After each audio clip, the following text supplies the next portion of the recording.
My name is Marcus Webb, and I build things meant to last. Bridges that don't sway, towers that don't bow to wind, hospitals designed to stand for generations. I understand foundations, weight distribution, stress fractures, and the mathematics of collapse. What I did not understand until the night everything in my life failed at once was that people do not obey the laws of engineering. Gravity is honest, steel is predictable, but trust, once compromised, doesn't crack slowly. It gives way all at once. The night my marriage collapsed, it did so beneath chandeliers and polished marble at the annual Hartwell Hospital Gala in the grand ballroom of the Aldrich Hotel, an event my father helped build 22 years ago. It began with the champagne glass and ended at 11:47 p.m. in a parked car, a flash drive between me and the woman I married, who, as it turned out, had never truly told me her name. Nadine wore red that night, not burgundy or wine or anything subtle.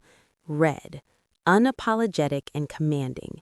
She used to say red was the only color that meant something, that everything else was fabric pretending to matter. I believed her. I believed most things she said. Belief is its own kind of architecture. You stack it without inspection, without testing the soil beneath it, because love convinces you the ground is solid. When we entered the ballroom, the scent of lilies and expensive perfume blended in the air, and my father's photograph stood near the entrance, silver-haired and steady-eyed, mounted on a pillar like a permanent witness. I touched the frame as I always did. Nadine squeezed my hand and whispered that I belonged here. It should have comforted me. Instead, something about the way she said it felt rehearsed, as though she had practiced the line in a mirror. My mother found us within minutes. Eleanor Webb had mastered composure the way surgeons master precision. She wore navy silk and no jewelry, her expression calm, her posture exact. She studied Nadine carefully before saying, "You look familiar, dear." Nadine laughed softly and replied that she simply had one of those faces. My mother nodded once. "Perhaps," she said, and then, quietly, her champagne glass cracked in her hand. A single fracture line climbed the bowl, thin and deliberate. Champagne spilled over her fingers, but she didn't flinch.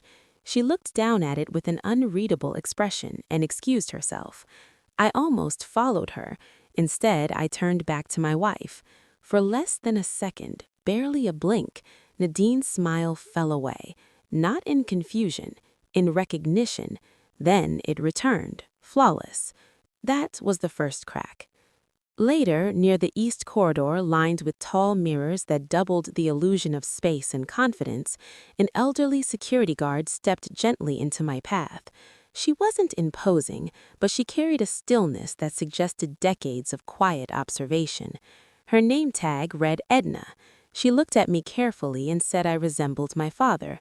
I smiled automatically. Without warning, she reached up, adjusted my lapel like a grandmother correcting a child, and slipped a folded cocktail napkin into my breast pocket so smoothly I barely felt it. Then she stepped aside. I didn't think about it again until 20 minutes later when my fingers brushed paper instead of my phone. I unfolded the napkin. 4 words were written in neat ink.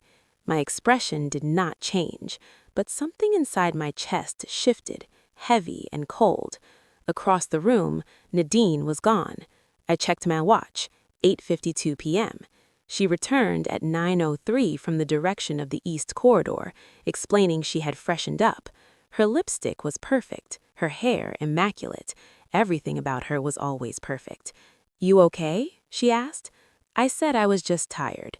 The napkin felt like it weighed 10 pounds. My father used to say the cover-up is always worse than the crime, because the crime ends, but the cover-up doesn't. 3 years ago, he died of what we were told was a heart attack in a Chicago hotel room during a business trip. I flew alone to identify his body. I remember the unnatural stillness of his face, the sterile cold of the room, and the faint sense that something had been left unfinished. But grief rearranges logic. you accept the story handed to you because the alternative requires tearing down everything you thought you knew. That night at the gala, Roland Hess approached me near the silent auction tables. He was broad-shouldered, silver-haired, and moved with the quiet entitlement of a man accustomed to control. He donated $400,000 annually to the hospital and had sat on its board for 15 years. He shook my hand firmly and told me my father would be proud. He turned to Nain and called her stunning, his gaze lingering just a moment too long. In the mirrored panel behind him, I saw his lips move slightly toward her, one word. I didn't hear it, but I saw her knuckles whiten around her clutch.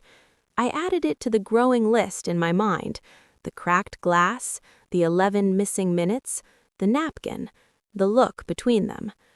Edna returned during dinner and leaned toward me. "Is that your wife?" she asked softly. When I confirmed it, she told me to follow her. In the small security office smelling of old coffee and paper, she pulled out a 2021 logbook and opened to a flagged page. My father's name was signed out at 9:47 p.m. She then inserted a thumb drive into a monitor. Grainy footage appeared. I watched my father cross the lobby.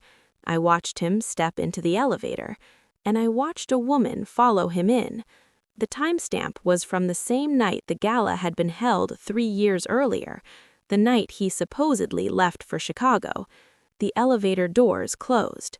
He never made it to Chicago. I felt the air leave my lungs. The story I had buried my father with was wrong. I texted my mother a screenshot from the footage and asked her to meet me in the East Corridor. She read it and closed her eyes for 3 seconds, not in shock, but in relief. She told me everything. My father had uncovered 11 years of fraudulent wire transfers within the hospital board, charity funds rerouted, donations siphoned. He had compiled recordings, documents, evidence enough to destroy reputations and send men to prison. He locked everything in a safety deposit box and mailed the key home. It arrived after the funeral, buried in forwarded mail, and sat for 3 years in a shoebox in my closet. After Leonard's death, Roland Hess offered my mother a bargain: her silence in exchange for continued funding of the pediatric wing, 200 children per year receiving treatment. She chose the children. She carried the silence. When I returned to the ballroom, Nain's chair was empty. So was Roland's. Edna found me again and said only 2 words: "East stairwell." I opened the door slightly. Roland had her backed against the wall of the landing. He wasn't touching her violently. He didn't need to. His voice was enough. He said the deadline had passed and she had one option left. Then I heard my wife speak in a tone I had never heard before, hard, steady, stripped of softness. "You touch him," she said, "and everything Leonard left goes to the FBI by morning. I kept a copy." Silence followed. "I've had it 6 weeks," she added. 6 weeks. Roland descended the stairs alone and found me standing there. He studied my face briefly, adjusted his cuffs, and wished me a pleasant evening before walking away. We sat in the car outside the Aldridge Hotel without speaking as the clock shifted to 11:47 p.m. The city moved normally around us, taxis passing, couples arguing, a dog pulling its owner down the sidewalk, indifferent to collapse. Nain spoke first. She told me she needed to explain who she had been before she met me. She placed a flash drive on the dashboard and said it contained my father's evidence, enough to destroy Roland and the board. She admitted she had found it 6 weeks ago and had been pressured to retrieve the key from me to confirm whether I had it. "I was placed near you," she said quietly, "but I chose you." I asked how many names she had carried. She hesitated before answering. 3. I asked for the real one. She looked at me, red dress catching the city light, and said, "Petra." I slipped the flash drive into my pocket beside the napkin. The 4 words written there finally made complete sense. She was here before the marriage, before me, before that night. I started the car, pulled out my phone, and found the number for the FBI field office. 3 years of silence would end before sunrise. I looked at her one last time and asked if she was staying. She said that depended on whether I believed foundations could be rebuilt. I faced forward, pressed the accelerator, and drove. We did not speak again until we were halfway across the bridge that cut through the center of the city, the steel trusses rising around us like the ribs of something mechanical and ancient. I had driven that bridge 100 times, had once consulted on reinforcement work for its southern joints, and I knew exactly how much weight it could hold before tolerances began to fail. That night, it felt like it was carrying more than it was designed for. Petra, because I forced myself to think her real name now, sat angled slightly toward the window, the red fabric of her dress dark in the passing streetlights. The flash drive rested in my inside pocket beside the folded napkin, two small objects that outweighed everything else in the car. I finally broke the silence by asking how long she had known who I was before we accidentally met at that architecture symposium 8 months earlier. She didn't answer immediately. She said she had known my name for years, that Roland Hess and 2 other board members had quietly kept files on me after my father's death, monitoring whether I would start asking questions. When I didn't, when I focused on my firm and avoided hospital politics, they relaxed. But when I married into the hospital's philanthropic circle by attending events again, when I began showing up consistently, they decided proximity was safer than distance. That was when she was introduced to me under a different name at a fundraiser in Boston. That was when the architecture of my marriage began as a blueprint drawn by someone else. We drove straight to my house. I went inside alone while she waited in the car. The shoebox was exactly where my mother said it would be. Top shelf of the closet, buried beneath winter scarves and unopened forwarded mail.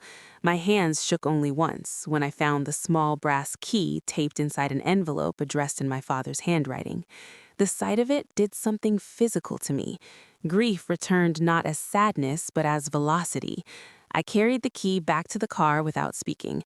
Petra looked at it and closed her eyes briefly, as if the object confirmed something she had hoped wouldn't exist. We drove to the downtown branch bank where my father had kept his business accounts.